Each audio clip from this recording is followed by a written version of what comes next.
Saudara, hari ini merupakan peringatan ke-77 Hari Bakti TNI AU dengan mencerminkan nilai-nilai perjuangan prajurit TNI AU tanpa pamrih. Berikut tanggapan dan harapan masyarakat kepada TNI Angkatan Udara di peringatan ke-77 Hari Bakti TNI AU. Jadi kita dari Sivitas Akademika Stisipol Chandra di Muka Palembang mengucapkan selamat dan sukses, dan juga Stisipol Chandra di Muka Palembang itu mempunyai hubungan emosional dengan TNI AU ya Talang Betutu, karena dua komandan TNI AU itu pernah kuliah di Stisipol.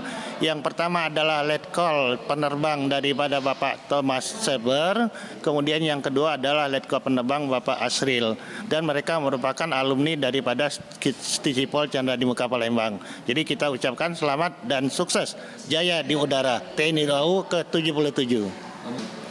Semoga TNI AU semakin jaya dan semakin menjaga wilayah NKRI di udara. Kalau untuk peralatannya kayaknya sudah cukup baik. Kalau dilihat sih sudah cukup modern dan sudah cukup layak sih dipergunakan. Harapan saya semoga TNI maju terus, menjaga NKRI, dan terus peralatannya lebih canggih dan lebih untuk mengayomi masyarakat Indonesia. Dan kita lupa ya, kami juga selalu masyarakat mengucapkan TNI lebih maju dan lebih waspada terhadap lingkungan Indonesia. Terima kasih.